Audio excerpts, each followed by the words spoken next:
ये students welcome to the gateway classes. और हम शुरू करने जा रहे हैं AKTU में बीटेक के लिए, BTech first year engineering chemistry के लिए यूनिट 5 का लेक्चर नंबर 3। प्रीवियस लेक्चर्स में जैसे हम लोगों ने पॉलीमर्स क्या होते हैं, फिर कितनी तरीके के पॉलीमर्स होते हैं, उनका क्लासिफिकेशन कैसे कैसे है, वो सब कुछ हम पढ़ चुके हैं। हम पढ़ चुके हैं कि पॉलीमराइजेशन प्रोसेस जो है वो कितने मैकेनिज्म से चलता है, वो सब चीज़ें हम पहले डिस्कस कर चुके हैं। आज का जो हमारा टारगेट रहेगा, आज के लेक्चर में जो हम कवर करेंगे वो करेंगे कंडक्टिंग पॉलीमर्स, बायोडिग्रेडेबल पॉलीमर्स और AKTU के प्रीवियस ईयर क्वेश्चंस। ये हम प्रीवियस उसमें लेक्चर नंबर 2 में डिस्कस कर चुके हैं। तो हमारा जो आज का टारगेट रहेगा वो है कंडक्टिंग बायोडिग्रेडेबल पॉलीमर्स। साथ ही हम आपको AKTU के प्रीवियस ईयर क्वेश्चंस भी बताएंगे जो आ चुके हैं इन टॉपिक से, और ड्यूरिंग द लेक्चर्स आप देखेंगे वो सारे टॉपिक्स हम कवर करेंगे। तो देखिए, ये AKTU के प्रीवियस ईयर क्वेश्चंस हैं। जैसे पहला क्वेश्चन आप देखिए, what are biodegradable polymers, discuss their applications and Why do natural polymers undergo biodegradation? या फिर write a short note on biodegradable polymer. काफी इंपॉर्टेंट क्वेश्चन है, आप देख सकते हैं 24, 25, 19, 20, 18, 19, 16, 17, 14, 15 रेगुलरली एक तरीके से क्वेश्चन पूछा गया है। इसी तरीके से कंडक्टिंग पॉलीमर का आप क्वेश्चन देख रहे हैं। क्लासिफिकेशन है, कंडक्टिंग पॉलीमर्स क्या होते हैं, उनका इंपॉर्टेंस क्या है, उनकी एप्लीकेशन क्या है, किस तरीके से कंडक्टिविटी हम पॉलीमर्स की इंक्रीज कर सकते हैं। ये भी देखिए बहुत इंपॉर्टेंट क्वेश्चन है। 22-23 में आ चुका है, 19-20 लगातार ही आता है। Right a short note on conducting polymers, ये आया हुआ है। या फिर इसको आप इस तरीके से भी कह सकते हैं, कंडक्टिविटी पॉलीमर्स में जो है वो कॉन्जुगेटेड पाई इलेक्ट्रॉन सिस्टम की वजह से होती है, उसको एक्सप्लेन कीजिए। इसको कैसे इंक्रीज कर सकते हैं हम डोपिंग से, वो बताइए। या क्लासिफाई कीजिए कंडक्टिंग पॉलीमर्स को और एक्सप्लेन कीजिए अलग अलग तरीके के पॉलीमर्स जो कंडक्टिविटी दिखाते हैं, उनकी एप्लीकेशंस पूछी गई हैं। देखिए ये क्वेश्चन आया है 23-24 में। तो अलग अलग तरीके से सिर्फ लैंग्वेज बदल रही है, अदरवाइज ये क्वेश्चंस रिपीटेडली हर साल पूछे जा रहे हैं, हर सेमेस्टर में पूछे जाते हैं। ये देखिए, बायोडिग्रेडेबल पॉलीमर्स क्या होते हैं, आपको नोट्स लिखने हैं पॉलीन्यूक्लियोटाइड्स पे और ब्यूना एस पे। इसी तरीके से कंडक्टिंग पॉलीमर्स क्या है, give the advantages and limitations of conducting polymers. ये क्वेश्चन आपका आया था 2024-25 में। तो ये जो है, ये इस तरीके से आप देख सकते हैं रिपीटेडली ये क्वेश्चंस पूछे जा रहे हैं। चलिए शुरू करते हैं। कंडक्टिंग पॉलीमर्स क्या होते हैं, तो सबसे पहले तो डेफिनेशन देखते हैं। वो पॉलीमर्स जो कि इलेक्ट्रिसिटी कंडक्ट कर सकते हैं उनको हम कहते हैं कंडक्टिंग पॉलीमर्स। सिंपल डेफिनेशन है, polymers that can conduct electricity are known as conducting polymers. अब ये पॉलीमर्स जो हैं कंडक्टिविटी क्यों दिखाते हैं, क्योंकि आप भी जानते हैं, देखिए पॉलीमर्स, ज्यादातर पॉलीमर्स जो भी आप अपनी डेली लाइफ में एनकाउंटर करते हैं वो कैसे हैं, वो इंसुलेटर्स हैं, मतलब उनमें इलेक्ट्रिकल कंडक्टिविटी नहीं होती। जैसे क्लोथ्स हैं, प्लास्टिक है, एन नंबर ऑफ थिंग्स, आपका कमरा भरा पड़ा है पॉलीमर्स से, है ना। तो इसमें क्या है, आप देखेंगे करीब करीब सारे पॉलीमर्स जो हैं वो कैसे हैं, इंसुलेटर्स हैं, उनमें कंडक्टिविटी नहीं होती।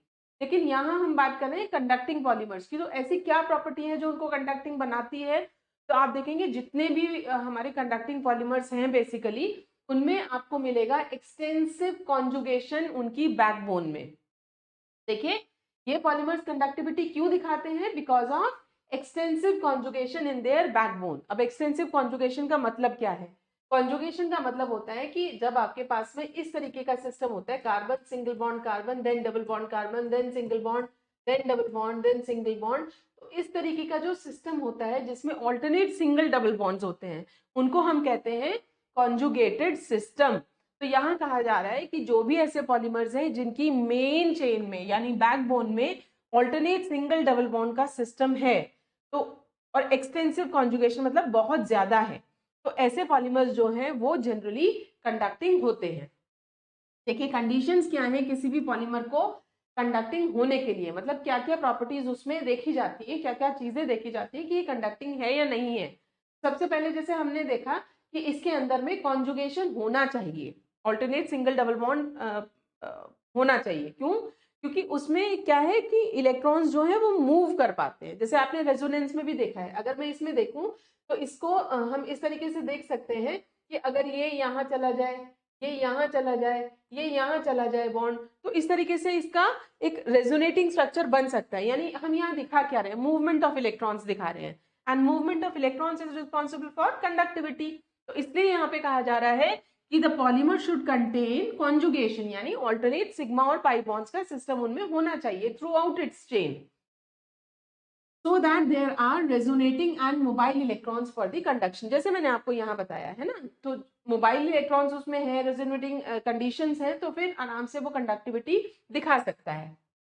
इसी तरीके से देखिए, polymer should have high planarity in its structure, यानी प्लेनर स्ट्रक्चर अगर है पॉलीमर का तो वहां पे मूवमेंट ऑफ इलेक्ट्रॉन्स आसान रहती है in comparison to the complicated 3 dimensional structure. तो हम देखते हैं कि पॉलीमर का स्ट्रक्चर कैसा होना चाहिए, हाईली प्लेनर होना चाहिए। उसके अंदर अगर एरोमेटिक रिंग्स भी हैं चेन में तो बहुत ही अच्छा है। So presence of aromatic rings in the chain with the continuous resonance, आपने देखा ही है कि जब हमारे पास एरोमेटिक रिंग्स हैं तो उसमें हम रेजोनेटिंग स्ट्रक्चर्स बनाते हैं, उसमें हम मूवमेंट ऑफ इलेक्ट्रॉन्स दिखा पाते हैं। So this enhances the conductivity. Polymer chain should be linear, तो सीधी अगर है तो वही बात है कि मूवमेंट ऑफ इलेक्ट्रॉन्स उसमें आसानी से हो पाए। नेक्स्ट देखिए, next is classification of conducting polymers. हम किस तरीके से क्लासिफाई कर सकते हैं, तो यहाँ पे हमने कंडक्टिंग पॉलीमर्स को 2 हिस्सों में क्लासिफाई किया है, intrinsically conducting polymers and extrinsically conducting polymers. Basic difference दोनों में क्या है, जब हम कह रहे हैं इंट्रिंसिकली कंडक्टिंग पॉलीमर्स तो हम ये कहने की कोशिश कर रहे हैं कि कंडक्टिंग पॉलीमर्स के अंदर ऐसे फैक्टर्स हैं, इंट्रिंसिक फैक्टर्स हैं जो कि उसको कंडक्टिव बना रहे हैं। जैसे हमने अभी पीछे देखा कि अगर किसी पॉलीमर चेन में ऑल्टरनेट सिंगल डबल बॉन्ड है या एरोमेटिक रिंग्स हैं तो कैसा है, वो कंडक्टिंग है, तो उसको हम कहेंगे this is intrinsically conducting polymers, it is having that factors responsible for conductivity, right. लेकिन अगर हम कहते हैं this is extrinsically conducting polymer, यानी कि उसमें इंट्रिंसिक फैक्टर्स प्रेजेंट नहीं है, उसके अंदर अपनी कंडक्टिविटी प्रेजेंट नहीं है, हम क्या कर रहे हैं, एक्सटर्नल फैक्टर्स उसमें ऐड कर रहे हैं, this is extrinsically conducting polymers, right. We are adding something from outside to make it conductive, all together उसमें कुछ भी नहीं है कंडक्टिंग, ठीक है। अब देखिए, इंट्रिंसिकली कंडक्टिंग पॉलीमर्स को हम आगे कैसे क्लासिफाई करेंगे, these are doped conducting polymers and conjugated conducting polymers. इसी तरह से एक्सट्रिंसिकली कंडक्टिंग पॉलीमर्स को भी हमने 2 हिस्सों में क्लासिफाई किया, that is polymers with conducting element and blended conducting polymers. अब ये क्या है, इनको हम आगे थोड़ा डिटेल में पढ़ेंगे। देखिए, सबसे पहले इंट्रिंसिकली कंडक्टिंग पॉलीमर्स बताए गए हैं, क्या होते हैं, ये वो पॉलीमर्स हैं जिनमें एक्सटेंसिव पाई कॉन्जुगेशन उनकी मेन चेन में पाया जाता है, जैसा हमने अभी पीछे डिस्कस भी किया था। And they can conduct electricity either normally और ऑन डोपिंग। अब आप कहेंगे कि आपने तो अभी बोला था कि एक्सट्रिंसिकली कंडक्टिंग पॉलीमर्स में बाहर से ऐड किया जाता है, ये तो इंट्रिंसिकली में कहा जाता है डोपिंग। तो देखिए, जब आपने फिजिक्स में या केमिस्ट्री में पढ़ा होगा कंडक्टर, सेमीकंडक्टर और इंसुलेटर का जो कॉन्सेप्ट आपने पढ़ा था, कंडक्टर और सेमीकंडक्टर जो है वो करीब करीब एक जैसे हैं, है ना। उनमें क्या है, उनमें जो वैलेंस इलेक्ट्रॉन्स हैं वो मूव कर पा रहे हैं, कहाँ से, वैलेंस बैंड से कंडक्शन बैंड में। जैसे हम कह रहे हैं कंडक्टर है तो उसमें जगह नहीं है, बीच में फॉरबिडन गैप नहीं है, इसलिए आसानी से मूव कर पा रहे हैं इलेक्ट्रॉन्स। और डोपिंग में हम क्या कहते हैं, देयर आर 2 बैंड्स जिसमें कि इलेक्ट्रॉन्स मूव कर रहे हैं, लेकिन बीच में थोड़ी जगह इतनी है कि वो इलेक्ट्रॉन्स को यहाँ से यहाँ जंप कराने के लिए हमें उसमें कुछ ना कुछ करना पड़ रहा है, या तो हम टेम्परेचर रेज कर रहे हैं या तो हम डोपिंग कर रहे हैं। तो दोनों में ही आप देख रहे हैं कि दोनों में conduction band, valence band present है एंड इलेक्ट्रॉन्स आर मूविंग, है ना। तो वहां पे डोपिंग का मतलब ये नहीं है कि आप इलेक्ट्रॉन्स ऐड कर रहे हैं, कि उसमें इलेक्ट्रॉन्स का मूवमेंट ही नहीं है, हम तो सिर्फ उनको फैसिलिटेट कर रहे हैं। तो यहाँ पे भी क्या क्या कहा जा रहा है कि ये जो कंडक्टिंग पॉलीमर्स है ये नॉर्मली भी कंडक्टिव हो सकते हैं या इनमें डोपिंग भी करनी पड़ सकती है। ये वही फंडा है बिल्कुल कि वैलेंस बैंड और कंडक्शन बैंड में गैप है, तो उसमें हम डोपिंग कर रहे हैं, we are just facilitating electrons to move from valence band to conduction band. They can further be classified as conjugated conducting polymers and doped conducting polymers. अब जैसे आप यहाँ पे देख रहे हैं ये कॉन्जुगेटेड सिस्टम है, जैसे मैंने आपको बताया था single double single double single double, इस तरीके से ये कॉन्जुगेटेड सिस्टम है। तो देखिए, कॉन्जुगेटेड कंडक्टिंग पॉलीमर्स को कैसे डिफाइन करेंगे, सिंपल है, ये वो पॉलीमर्स हैं जिनमें कॉन्जुगेटेड पाई बॉन्ड होता है मेन पॉलीमेरिक बैकबोन में, जिसकी वजह से वैलेंस बैंड और कंडक्शन बैंड का फॉर्मेशन होता है, राइट। यहाँ पे इलेक्ट्रॉन्स जो हैं वो मूव करते हैं कॉन्जुगेशन की वजह से, मेकिंग देम कंडक्टिंग। एग्जांपल देखिए इसमें क्या है, पॉलीपायरोल, पॉलीथायोफीन, पॉलीएसिटाइलिन, पॉलीपैराफिनाइलिन, ये सारे पॉलीमर्स वो हैं जिनमें आपको ये देखने को मिलेगा। देखिए ये एग्जांपल्स हैं, जैसे आप देख रहे हैं ये पॉलीपायरोल है। पायरोल का जो मॉलिक्यूल होता है देखो वो क्या होता है, ये सिंगल मॉलिक्यूल है पायरोल का। इसमें एक हमारी 5 मेंबर्ड रिंग है जिसमें एक पोजीशन NH ने ऑक्यूपाई की गई है, इसको कहते हैं पायरोल। जब हम इसका पॉलीमराइजेशन कर देते हैं, n नंबर ऑफ मॉलिक्यूल्स को पॉलीमराइज करेंगे, तो फिर देखिए यहाँ पे हमने पॉलीमराइजेशन कर दिया इसका, तो हमें मिलता है ये पॉलीपायरोल। पॉलीपायरोल में आप देख सकते हैं सब रिंग्स आपस में जुड़ी हुई हैं सिंगल बॉन्ड से, और यहाँ पे अपसाइड डाउन जुड़ी हैं। ठीक है, इसका स्ट्रक्चर याद रखिएगा, अपसाइड डाउन जोड़ी है रिंग। अब आप देखो यहाँ पे single double single double single double single double, पूरी जो हमारी ये चेन है इस तरीके से आप देख सकते हैं, ये कॉन्जुगेटेड सिस्टम है। यहाँ पे देखिए ये वाली, ये अगर हम ऐसे मूव कर रहे हैं तो ये हमारा पूरा कॉन्जुगेटेड सिस्टम चल रहा है। ठीक है, तो इसकी वजह से यहाँ पे मूवमेंट ऑफ इलेक्ट्रॉन्स आसानी से हो पा रही है। इसी तरीके से हमारे पास है पॉलीएसिटाइलिन। पॉलीएसिटाइलिन में भी देखिए कार्बन की चेन है हमारे पास, सिंगल डबल बॉन्ड ऑल्टरनेट है। ठीक है, और यहाँ पे कोई सब्स्टिट्यूएंट नहीं है, सिर्फ हाइड्रोजन है, तो ये भी आप उसमें कोट कर सकते हैं example. Similarly we have polyphenylene. Polyphenylene, इसको पॉलीपैराफिनाइलिन भी बोलते हैं, PPP, पॉलीपैराफिनाइलिन, क्योंकि पैरा पोजीशन पे सारी बेंजीन रिंग्स आपस में अटैच्ड हैं। यहाँ पे भी आप देख सकते हैं ये हमारा system alternate single double bond का जो चल रहा है, ये देखिए, ठीक है ना। तो ये आप देख सकते हैं, इसकी वजह से ये कंडक्टिंग है। सिमिलरली वी हैव पॉलीथायोफीन, जैसे हमने पॉलीपायरोल देखा था, बिल्कुल सिमिलर सा स्ट्रक्चर है पॉलीथायोफीन का भी। यहाँ पे सिर्फ क्या है, जो ये NH है इसकी जगह आप देख रहे हैं यहाँ सल्फर है, अदरवाइज वही स्ट्रक्चर है, अपसाइड डाउन रिंग्स अटैच्ड है, सिंगल बॉन्ड्स है, सारी रिंग्स अटैच्ड है। So these are the examples of some intrinsically conducting polymers. यहाँ पे दूसरा है हमारा डोप्ड कंडक्टिंग पॉलीमर्स। तो देखिए ये वो कौन से पॉलीमर्स हैं जिनमें कॉन्जुगेटेड पाई बॉन्ड होते हैं, राइट, इसमें है, लेकिन क्या है, दोनों के बीच में, बैंड्स के बीच में, वैलेंस बैंड और कंडक्शन बैंड के बीच में क्या है, गैप है, जिसकी वजह से वो इलेक्ट्रिसिटी को नॉर्मली कंडक्ट नहीं कर पाते। ठीक है, इस वजह से हम इनको क्या करते हैं, we dope them with electron donor या इलेक्ट्रॉन एक्सेप्टर, यानी या तो हम फ्री इलेक्ट्रॉन्स क्रिएट करते हैं उसमें, या फिर हम उसमें होल्स क्रिएट करते हैं। एन टाइप पी टाइप का कंसेप्ट आ जाएगा यहाँ पे, टू मेक देम कंडक्टिंग। तो देखिए दो तरीके से की जा सकती है doping, P doping and N doping. P doping में हम क्या करते हैं, पी डोपिंग में हम होल्स क्रिएट करते हैं। होल्स कैसे क्रिएट करेंगे, इलेक्ट्रॉन्स को रिमूव करके। इलेक्ट्रॉन्स को रिमूव करना मतलब क्या होता है, ऑक्सीडेशन, राइट। इसको हम कैसे कर रहे हैं, this is done bye removal of electrons from the backbone. अब ये हम कैसे कर सकते हैं, ऑक्सीडेशन किससे करते हैं, एसिड से करते हैं। तो हम यहाँ पे क्या यूज कर रहे हैं, लुईस एसिड यूज कर रहे हैं, फॉर एग्जाम्पल FeCl3। अब देखिए इसको हम कैसे लिख सकते हैं, यहाँ पे मैंने पॉलीमर लिया CH(X), ठीक है, ये मेरे एसिटाइलिन है, ये पॉलीमर लिया, इसमें हमने क्या ऐड किया, लुईस एसिड। ए से हम यहाँ पे डिनोट कर रहे हैं लुईस एसिड को। क्या हो रहा है, ऑक्सीडेशन हो रहा है। ऑक्सीडेशन मतलब क्या होता है, लॉस ऑफ इलेक्ट्रॉन्स। अब जब इलेक्ट्रॉन्स लूज हो रहे हैं, कहाँ से लूज हो रहे हैं, एसिटाइलिन से, यानी इसके ऊपर कैसा चार्ज आ जाएगा, पॉजिटिव। और इलेक्ट्रॉन्स ले कौन रहा है, ये लुईस एसिड ले रहा है, यानी इट इज एक्सेप्टिंग इलेक्ट्रॉन्स। तो हमारा जो स्ट्रक्चर बनेगा वो कैसा बनेगा, CH(X) के ऊपर पॉजिटिव चार्ज है और A के ऊपर हमारा नेगेटिव चार्ज है। ठीक है, ये बन गया हमारा conducting polymer, this is conducting polymer.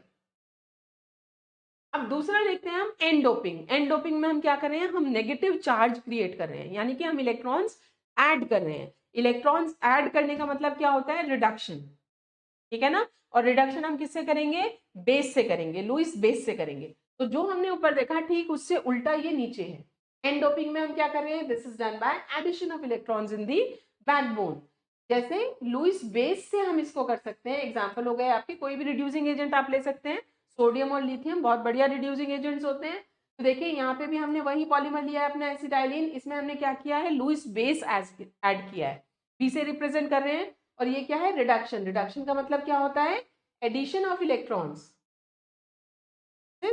Addition of electrons. अब इलेक्ट्रॉन्स किस पे ऐड किए जा रहे हैं, इसको दिए जा रहे हैं इलेक्ट्रॉन्स। कौन दे रहा है, ये दे रहा है, तो इसके ऊपर नेगेटिव चार्ज आएगा, इसके ऊपर पॉजिटिव चार्ज। तो देखिए ये क्या बन गया हमारा structure, CH whole X minus and B is plus.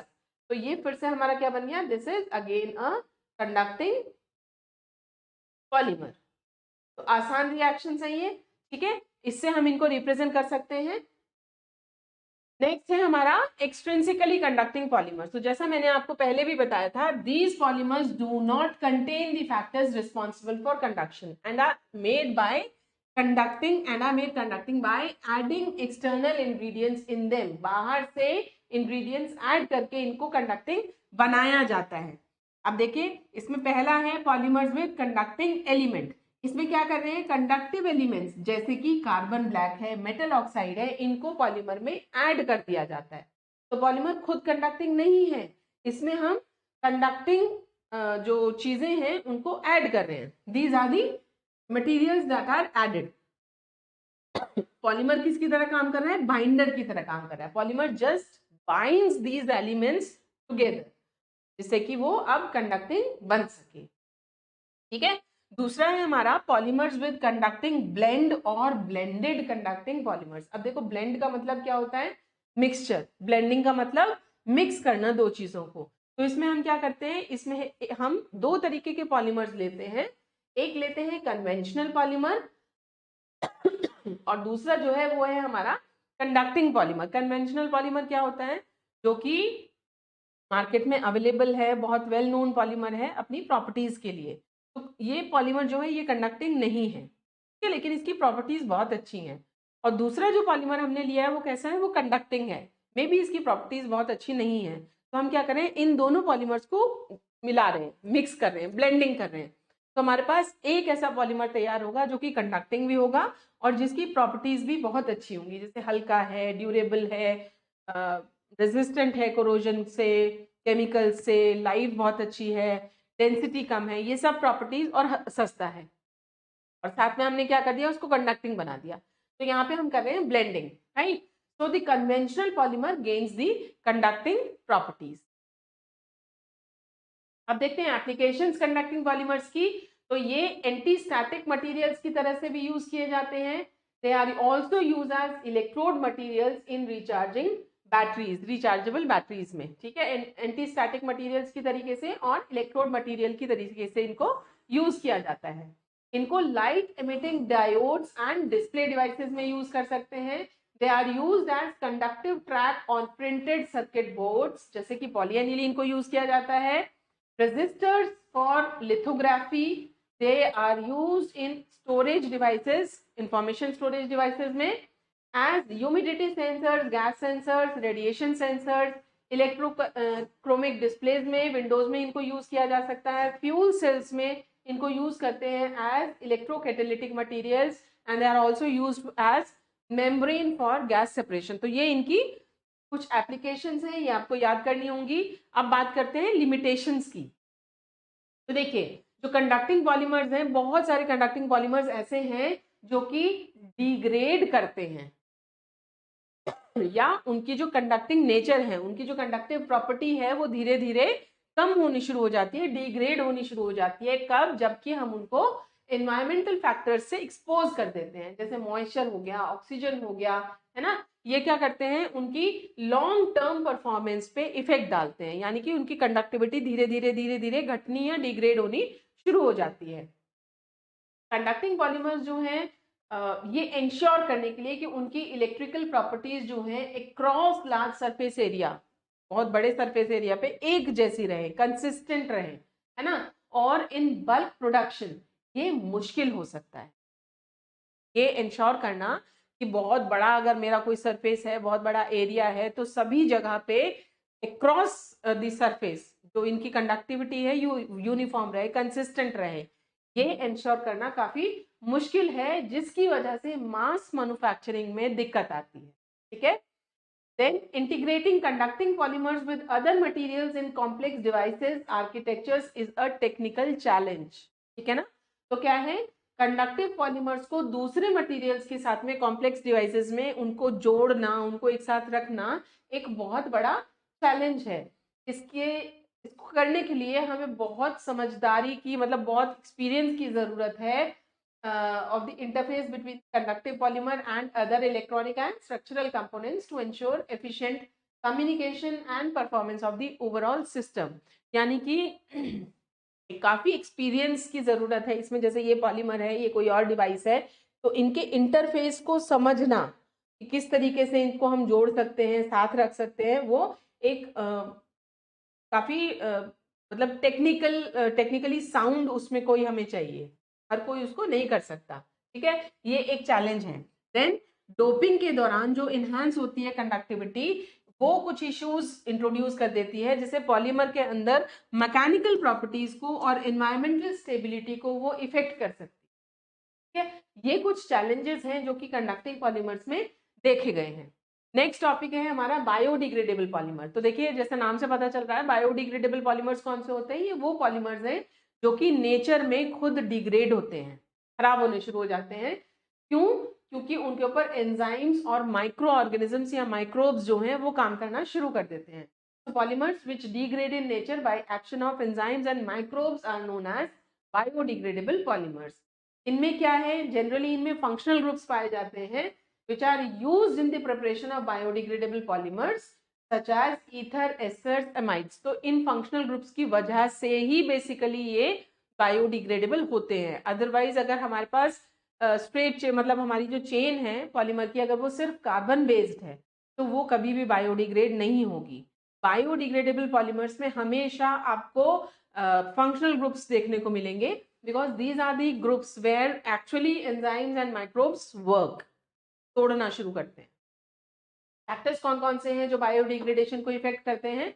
तो सबसे पहले देखिए, साइज और शेप जो है वो इफेक्ट करती है। पॉलीमर बहुत ज्यादा बड़ा नहीं होना चाहिए और बहुत ब्रांच्ड भी नहीं होना चाहिए, जिससे कि बायोडिग्रेडेबल वो रहे। फिर क्रिस्टलिनिटी, तो पॉलीमर सेमी क्रिस्टलाइन होना चाहिए, मतलब क्रिस्टलिनिटी उसमें जितनी ज्यादा होगी पॉलीमर की बायोडिग्रेड होने की टेंडेंसी उतनी ही कम हो जाएगी। क्रिस्टलाइन जो होता है वो होता है बहुत वेल फ्रेम्ड। आप देखते हैं ना क्रिस्टलाइन सॉलिड्स, अमॉर्फस सॉलिड्स, तो क्रिस्टलाइन सॉलिड्स में आप देखते हैं कि उसका स्ट्रक्चर जो है वो बहुत ही रेगुलर, वेल स्ट्रक्चर्ड सॉलिड्स होते हैं। लेकिन अमॉर्फस कैसे हैं? उनमें रैंडम अरेंजमेंट होती है ना। तो जो भी चीज रैंडम है, जो डिसऑर्गेनाइज्ड है, उसको खराब करना, उसको डिग्रेड करना आसान है in comparison to well arranged structures. तो वही चीज यहाँ पे कही गई है कि सेमी क्रिस्टलाइन अगर पॉलीमर है, यानी क्रिस्टलिनिटी उसकी कम है, तो बायोडिग्रेडेबिलिटी उसकी बढ़ जाती है। नेक्स्ट देखिए, हाइड्रोफिलिसिटी, यानी वो पानी में कितना घुल सकता है, वो कितना वाटर लविंग है। तो जो भी पानी में सॉल्युबल है पॉलीमर, वो आसानी से टूट सकता है इसका, ठीक है। तो hydrophilicity is one of the factor which affects biodegradability. Then presence of functional groups, अब जैसे मैंने आपको बताया कि फंक्शनल ग्रुप्स का होना बहुत जरूरी है, क्योंकि यही चीजें हैं जहां से एंजाइम्स और माइक्रोब्स काम करते हैं। All the polymers that are only carbon based, they do not biodegrade. जैसे पॉलीथीन आप जानते हैं कभी बायोडिग्रेडेबल नहीं है, इसमें कार्बन और हाइड्रोजन के अलावा कुछ नहीं है। Presence of suitable micro organisms, yes, micro organisms ही हैं जो कि काम करेंगे, जो कि इसको तोड़ेंगे। नेचर में एंजाइम्स हैं, ठीक है। तो सूटेबल माइक्रो ऑर्गेनिजम्स होने चाहिए, और उनके जिंदा रहने के लिए या उनको काम करने के लिए, मतलब for these micro organisms to survive and to work, they of course require favourable conditions, जैसे कि सूटेबल टेम्परेचर हो, सूटेबल पीएच हो, मॉइस्चर हो। तो वो सारी favourable conditions in suitable in micro organisms को चाहिए, टेम्परेचर, मॉइस्चर, पीएच, है ना, प्रॉपर फंक्शनिंग के लिए। नेक्स्ट देखिए, प्रोसेस क्या होता है। बायोडिग्रेडेशन प्रोसेस जो है बेसिकली 3 स्टेप्स में चलता है। पहले स्टेप में देखो क्या होता है, जो लंबी लंबी पॉलीमर की चेन्स हैं वो टूटती हैं छोटे छोटे लेंथ्स में, और उनका ऑक्सीडेशन शुरू हो जाता है, ठीक है। ये मॉलिक्यूल्स जो हैं इस दौरान कैसे हो जाते हैं? हाइड्रोफिलिक, यानी वाटर सॉल्युबल हो जाते हैं, और छोटे छोटे हिस्सों में ये टूट जाते हैं। सेकेंड स्टेप में देखिए क्या होता है, यहाँ पे बायोडिग्रेडेशन स्टार्ट हो जाता है, यानी एंजाइम्स जो हैं या माइक्रोब्स जो हैं वो काम करना शुरू कर देते हैं in the presence of moisture and in suitable environment. जो भी प्लास्टिक मटेरियल होता है इसमें क्या होता है, वो सब टूट जाता है इनटू रेजिडुअल प्रोडक्ट्स, मतलब जितना स्मॉलर प्रोडक्ट में जा सकता है, जितना स्मॉलर, मेरा मतलब है जितना जैसे कॉम्प्लेक्स है वो टूट के छोटे हिस्सों में जाएगा, जितना छोटा छोटा छोटा हो सकता है उतना हो जाता है, वो रेजिडुअल प्रोडक्ट में हो जाता है। And the biodegradation process in this way it keeps going.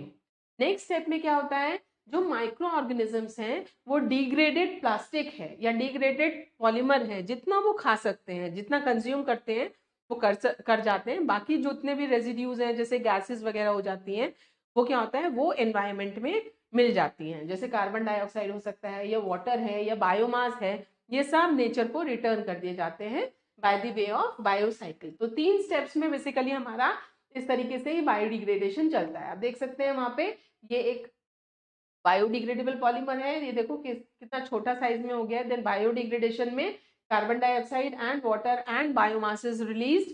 Third step में फोटोसिंथेसिस के लिए ये सब कुछ यूटिलाइज कर लिया गया।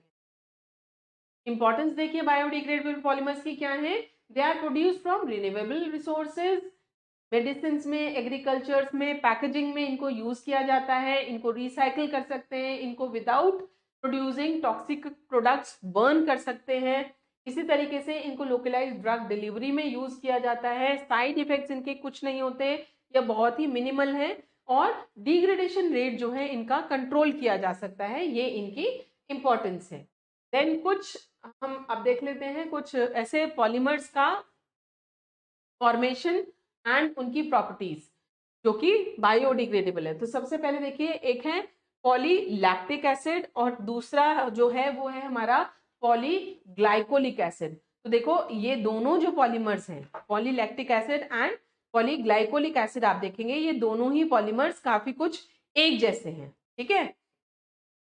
तो इनको हम याद रखने की टेक्निक मैं आपको यहीं पे बता दूंगी इनकी, आप याद रखिएगा इनको इस तरीके से।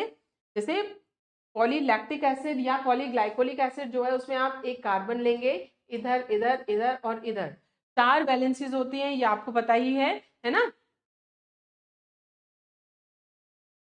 यहाँ पे देखिए दोनों तरफ जो है हम लगाएंगे, एक तरफ COOH और एक तरफ हम रखेंगे OH, ठीक है। एक वैलेंसी की हाइड्रोजन से सेटिस्फाइड होगी और एक वैलेंसी यहाँ पे CH3 से सेटिस्फाई होगी। इसको हम कहते हैं, इस मॉलिक्यूल का नाम है लैक्टिक एसिड, ठीक है। n नंबर ऑफ मॉलिक्यूल्स इसके हमने लिए।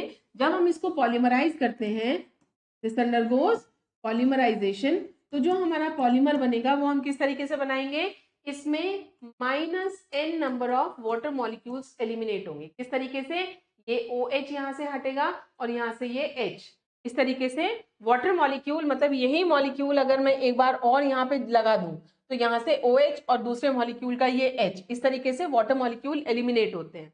तो यहाँ पे हम किस तरीके से लिखेंगे, देखिए क्या बचा, O, देन C पे क्या है CH3 और नीचे एक हाइड्रोजन, और यहाँ पे क्या है CO। तो ये हो गया हमारा पॉलीलैक्टिक एसिड, जिसको हम PLA पॉलीलैक्टिक एसिड बोलते हैं। प्रॉपर्टीज देखिए इसकी, कंपोस्टेबल है, ये बायोडिग्रेडेबल है और ग्रीस और मॉइस्चर को ये रेजिस्ट करता है।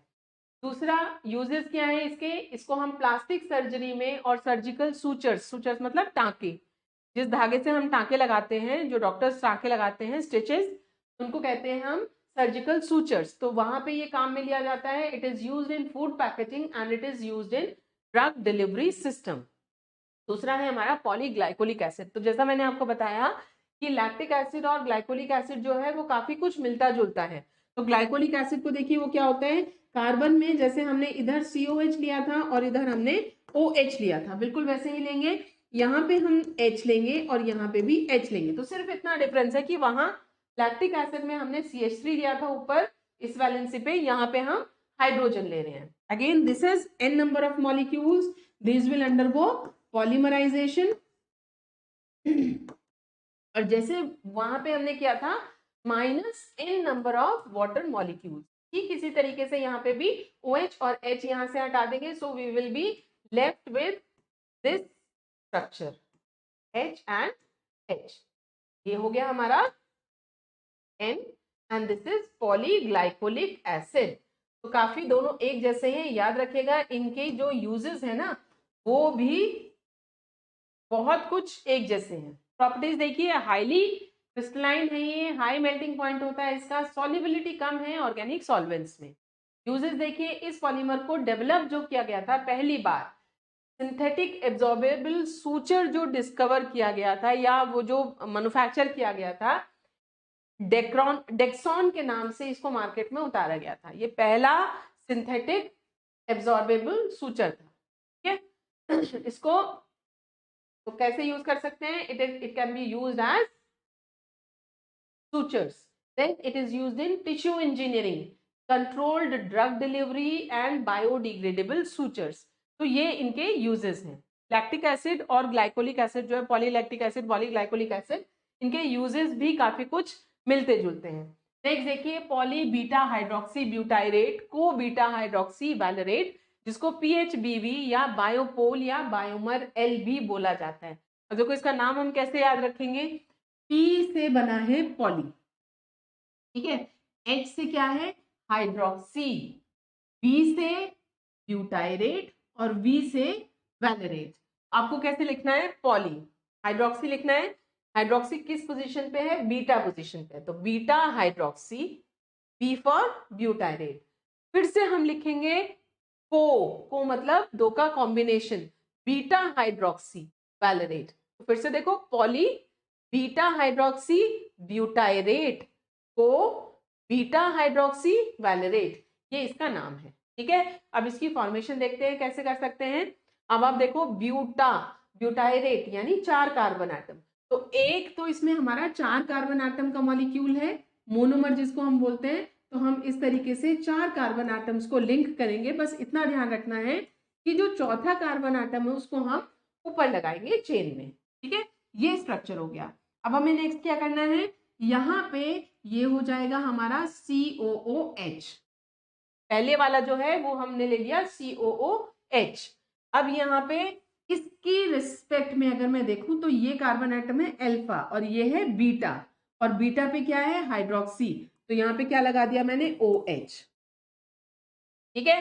तो ये हो गया 1 2 3 4 कार्बन एटम्स का है, एक COH है, बीटा पोजीशन पे मैंने, है ना, आप देखो ये अल्फा है ये बीटा, तो बीटा पोजीशन पे मैंने क्या लगा दिया हाइड्रोक्सी, बाकी सब हाइड्रोजन एटम्स। तो इस पे क्या होगा, ये हो जाएगा हमारा H 2 हाइड्रोजन एटम्स 1 2 3, इस कार्बन एटम पे कितना रह जाएगा, इसको सही से लिख लेते हैं, ठीक है। ये हो जाएगा हमारा CH2 और ये हो जाएगा हमारा H, ये जो कार्बन एटम है इसको CH3, राइट, है ना। दूसरा जो हम लेंगे वो क्या है, वो है बीटा हाइड्रोक्सी वैलेरेट। तो वैलेरेट में याद रखना है ये 4 कार्बन एटम्स का है, वो 5 कार्बन एटम्स का होगा।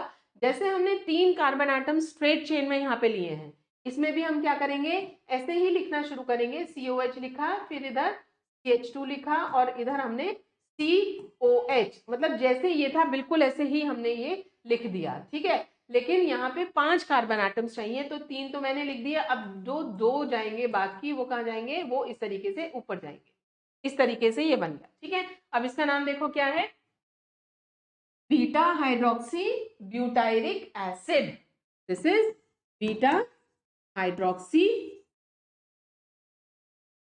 4 कार्बन एटम का है ना, तो ये हो जाएगा ब्यूटाइरिक एसिड या butanoic acid, butanoic acid, right. और इसका नाम क्या होगा, बीटा हाइड्रोक्सी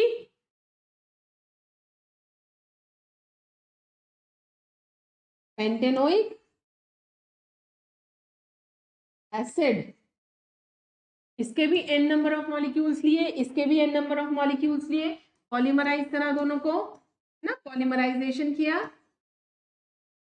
तो यहाँ पे क्या जाएगा, देखो जैसे मैंने आपको कहा था ये ऑक्सीजन, ये सॉरी OH और यहाँ से हाइड्रोजन ये एलिमिनेट हो जाएंगे। इसी तरीके से हम यहाँ पे भी देखेंगे, ये हाइड्रोजन और ये OH एलिमिनेट होंगे, तो यहाँ पे हो गया -2NH2O, ठीक है। क्या बनेगा, आप दोनों को बस जोड़ देना है। यहां से हम शुरू करते हैं, this is O, then CH, ऊपर क्या लगा है CH3, देन CH2, उसके बाद यहाँ क्या बचेगा CO, और यहाँ क्या है O, देन CH, CH पे क्या लगा हुआ है, C2H5 लिख सकते हैं हम। ये हो गया हमारा